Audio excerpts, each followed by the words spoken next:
Mga ka-tax, ito po uli ang inyong ka-taxpayer channel radio station. At ito po ang inyong ka-taxpayer, ka-tax ETM po.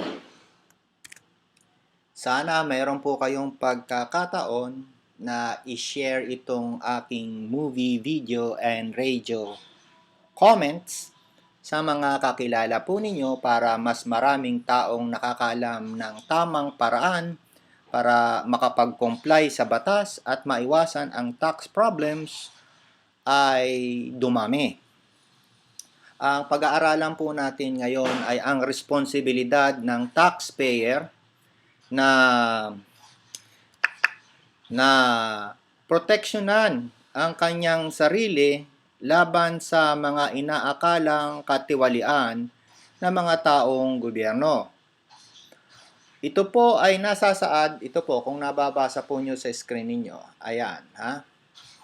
Ayan po. Pinipresyum pala ng batas na good faith itong mga taong nasa gobyerno. Kaya kahit na bad faith yung kanilang ginagawa, good faith pa rin sa mata ng batas. Kasi sabi ng batas, ang taxpayer ang dapat mag-prove na sila ay bad faith. Kawawa namang taxpayer, paano mo ipoprove kung wala ka namang training?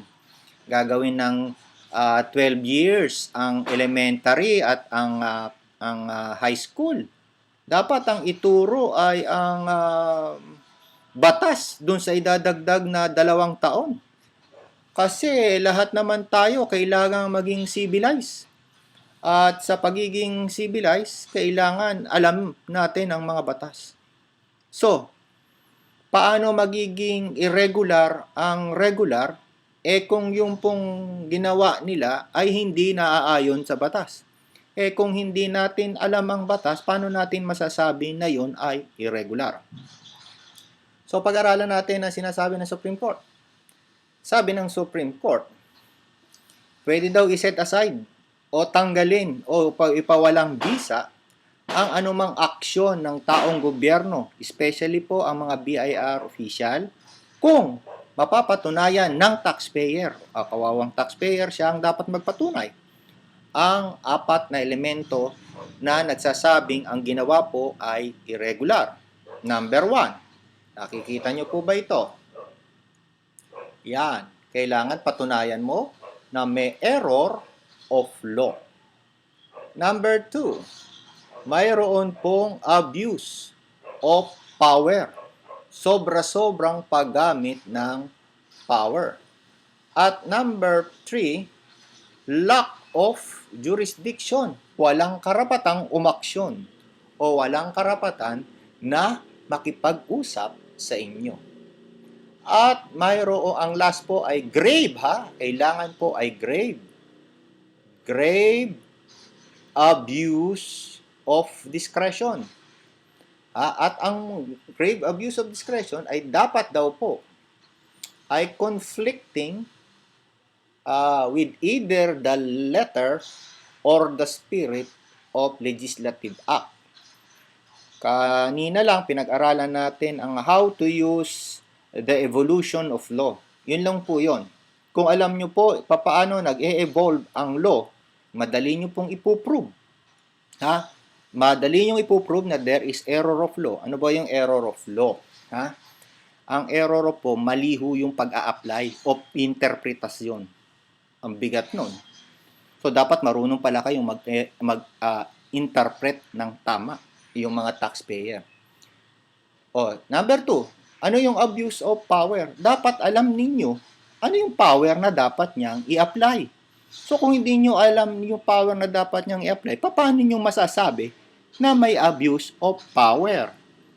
Number 3, lack of jurisdiction. O di dapat alam nyo kung saan siya dapat mag-decide o mag-interpret o ano yung kanyang tamang trabaho o saan siya nakalagay. For example, hindi pwedeng magkaroon sa iyo ng jurisdiction ng RDO 40 kung ang iyong RDO ay 39. Yun po ang tinatawag na lack of jurisdiction. O yung region number 6, mag-re-render sa inyo ng assessment. pero nasa region number 7 kayo. Bawal po yun. Yung po ang tinatawag na lack of jurisdiction. At ang huli po ay grave abuse of discretion. Aba, pwede po siyang mag-decide, pero grabe po yung pagde-decide niya. Contrary sa law, contrary sa batas na kanyang ini-implement. For example, kailangan po ng law na isubmit sa UP Law Center ang mga regulasyon ng BIR, katulad ng RMO, RMC, RMO, RMC, RR at saka RAMO. Pero hindi po niya sinasubmit. O grave discretion po yun. Grave abuse of discretion po yun. So, si Commissioner, pwede po siyang maparusahan kung hindi siya susunod po sa batas. So, ito pong apat na to ay very important para maproteksyonan yung inyong karapatan. Kasi sabi po dito, kung hindi nyo mapapatunayan yan, ito po, itong huling ito, wala tayong magagawa kung hindi makotongan, batukan, sipain, nalang araw-araw sa bawat minuto at bawat segundo. So, kailangan mapatunayan nyo na law-abiding itong tax official na ito. At siya po ay vigilant, sumusunod sa batas. So, kung hindi nyo alam kung ano yung batas na dapat niyang sundin at patupad, lagi nyong iisipin. At lagi na lang kayo matatakot na kahit na ano sabihin niya, batas. So, ang dapat yung pag-aralin ay how to use the evolution of the law na diniscuss ko na po kanina po. So, ito lang po yung aking madidiscuss sa araw na to. Sana ay natutunan po ninyo yung kaunting kaalaman mula sa aking kaisipan. Ito po ang yung Tax ETM at ini-invite ko po kayo na maging mapagmatsyag at maging miyembro po. I-celebrate po natin ang being a boss, being a taxpayer. Umatin po kayo, sumali, at maging leader sa ating Taxpayer Awareness Month, which is April 2012. At ang April 17 po, 2012, ay gagawin nating Taxpayer Day. Ayan po, magkakaroon po ng flash mob. Makipag-coordinate po kayo. Ito po ay programa ni ETM at sana malaman ng buong mundo na ang pinaka scarce resources ay hindi yung kalikasan, kung hindi taxpayer.